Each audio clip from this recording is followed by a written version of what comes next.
Good afternoon. I'm Linda Jackson. I'm the president and founder of the Association for Community Empowerment Solutions, ACESworld. On behalf of our team, I would like to welcome you to the first in a series of conversations about girls' education. ACESworld works to support girls in Colombia, Uganda, Ghana, and Haiti. We work toward gender equality and supporting women and girls to achieve their full potential. We also founded the Gender Equality Data Collaborative, GEDC, to assist member NGOs with data collection, monitoring, and evaluation.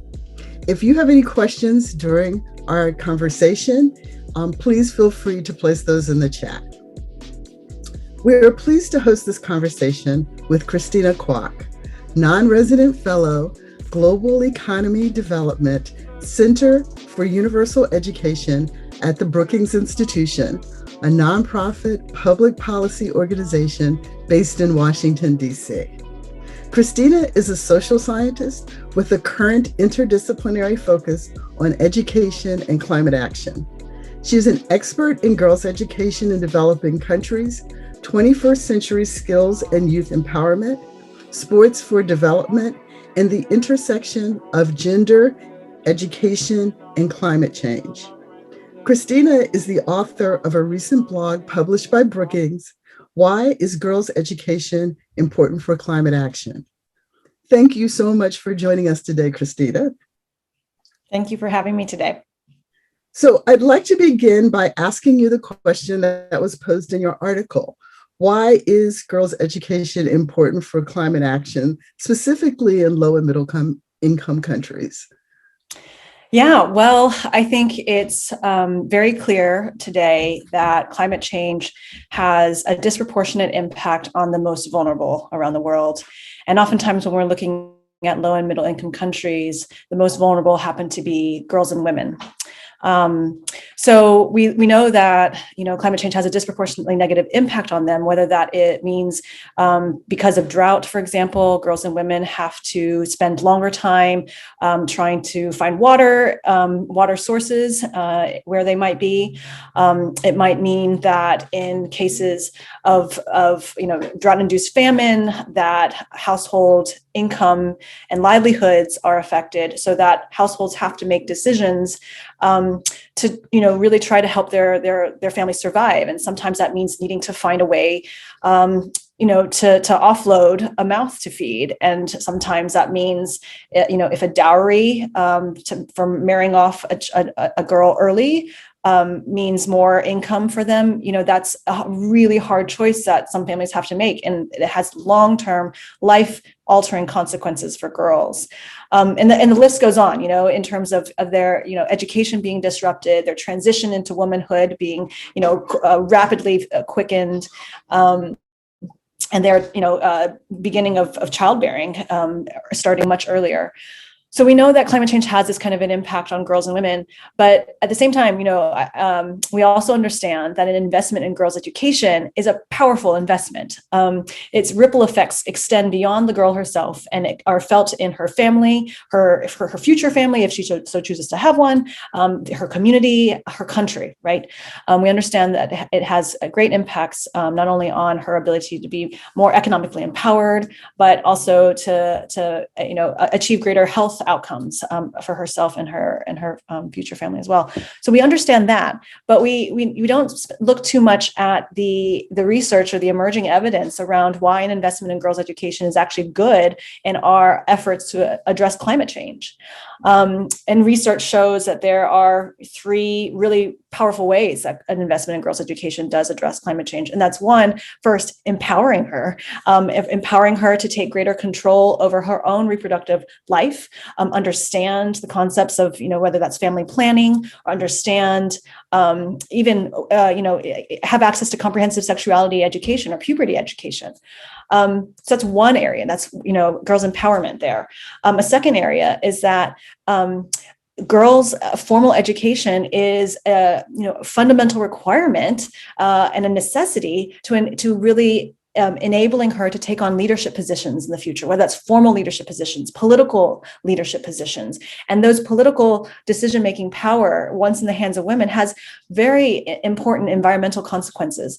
Countries with greater representation of women in parliament, for example, have lower carbon footprints. They have stricter climate strategies. They pass international environmental treaties. They have really great environmental outcomes.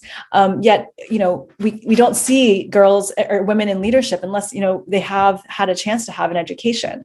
And a third reason is skills.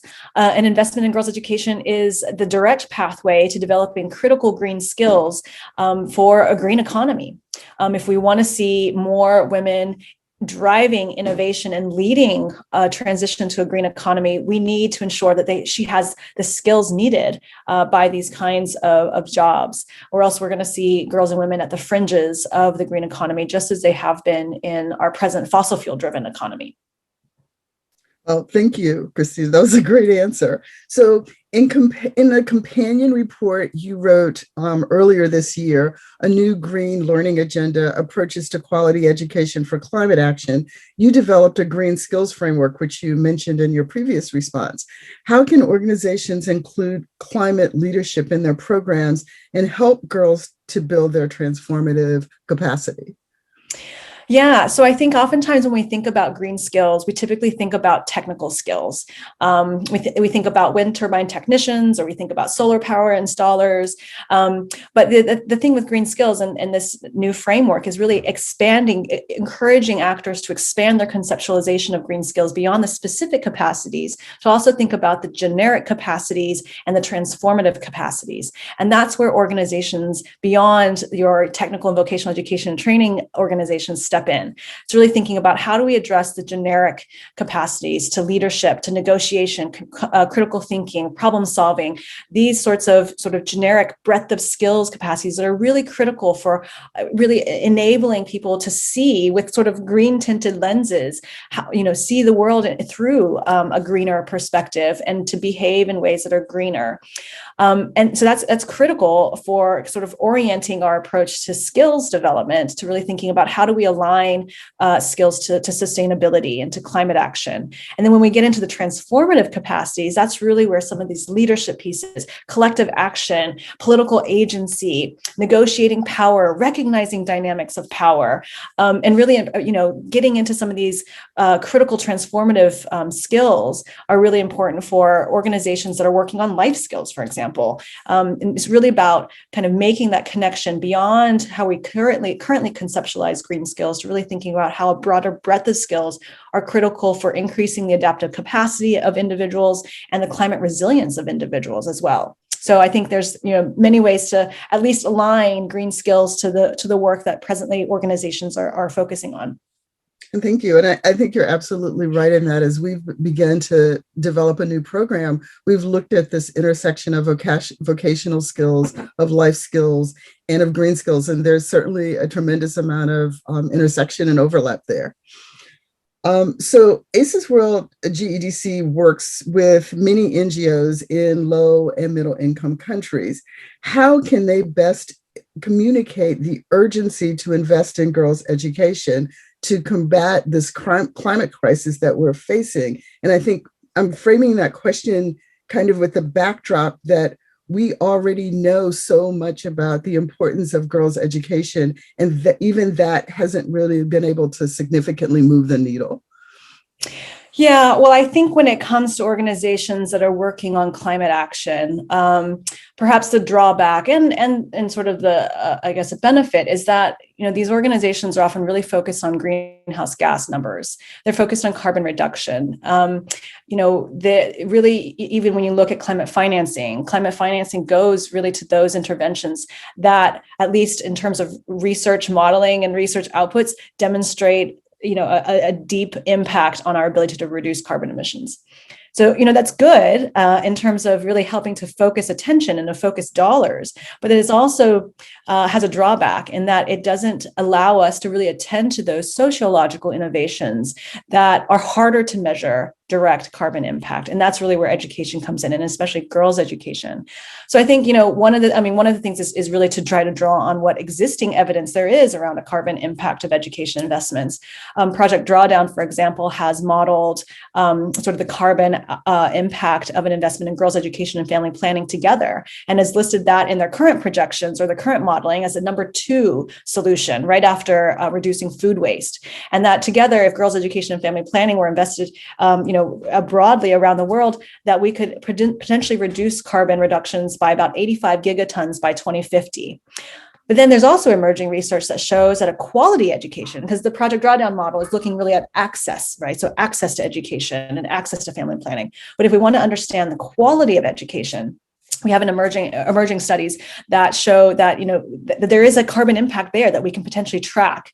One study, for example, showed that a climate education that really helped to connect students and learners to climate solutions that increased their personal agency and their climate empowerment had very consequential and measurable effects on their behaviors, their lifestyle decisions, and so on. And that an investment in this kind of education could potentially reduce 20 gigatons of carbon, and that was just estimating 16% of secondary school students in upper, middle, and high income countries. So imagine if that kind of an education were reached to all of the children and youth and adults around the world. That could be game changing in terms of the carbon reductions. So I think it's speaking to organizations to really look at girls' education and education itself as a strong driver in climate action. I mean, part of it is that we need more research to help us understand what is the carbon impact. But I think beyond that, it's also trying to really understand what is the cost of inaction. Okay, thank you. So, and you touched on this a bit in this question, but a quality education that includes attention to issues of gender and power can be an effective pathway to empowering girls with control over their own bodies. Can you talk a little bit more about that connection? Yeah. So that particular point draws on research within sort of the sexuality and reproductive health education area, and shows that you could increase girls' knowledge about contraception or family planning or intimate partner violence, but in order to really see long-lasting impact, it's really incorporating a discussion and critical thinking around issues of gender and issues of power dynamics, and that when you combine knowledge about contraception, knowledge about family planning with issues of gender and power, that really gets at how do we shift our interpersonal relations? How do we shift gender inequality and gender unequal beliefs and values and practices? That together is has a much more impactful impact on the ability for girls and women to be able to actually act on their knowledge. So I think it's sort of that no-do gap, and it seems that by attending to issues of gender and power, we're able to kind of bridge some of that gap a little bit. Okay, thank you. So how do you think the environmental movement and organizations working for girls' education and gender equality can form a more synergistic relationship to achieve the goals of educating girls to become climate activists? Yeah, well, the existing research, at least on the environment side, that connects to issues of gender equality, really comes from the population health and environment community.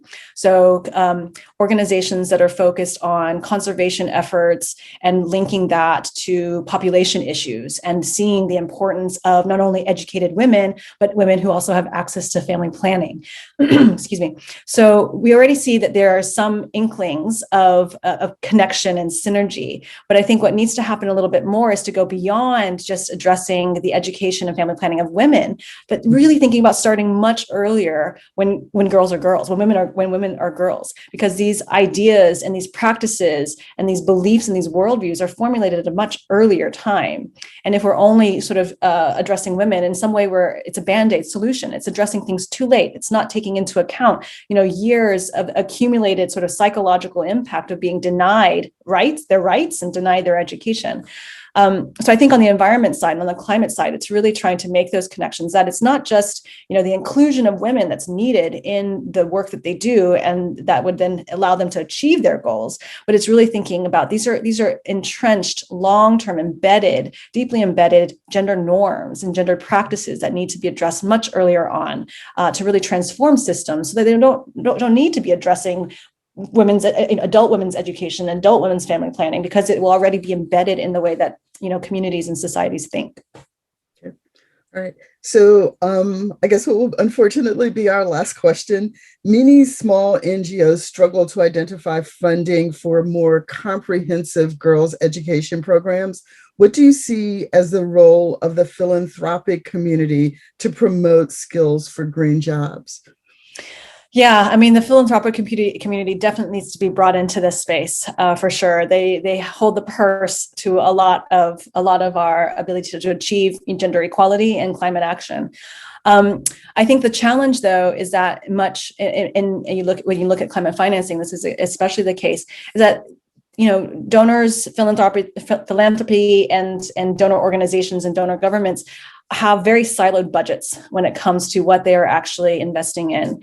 And unfortunately, climate change is not something that you can just silo into a technological innovation or into the transportation sector or into the energy sector, but it's cross-cutting. It's a cross-sectoral issue. It's a cross-cutting issue in our own lives. And so I think philanthropy and donors really need to understand that by siloing our efforts and siloing their investments, they're not as impactful as when compared to when they multi-solve for issues. So multi-solving for gender equality and climate action, multi-solving for girls' education, and whatever it might be that they're investing in.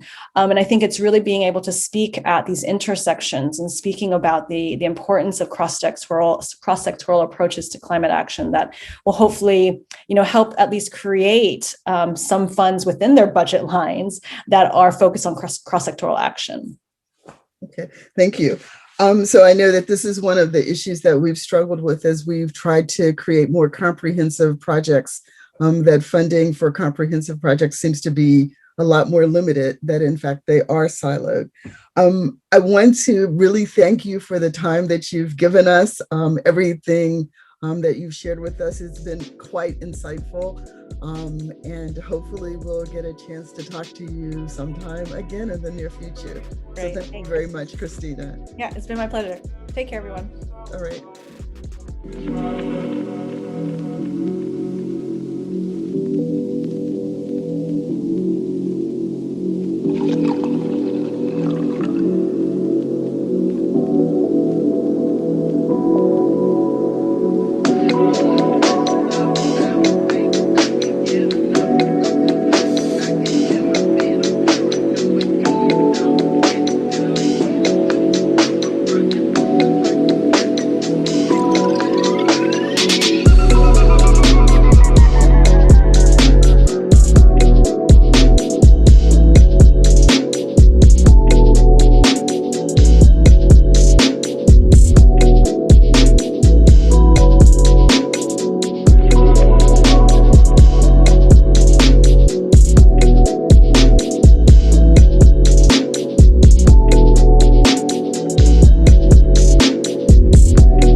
Right.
sorry, dog.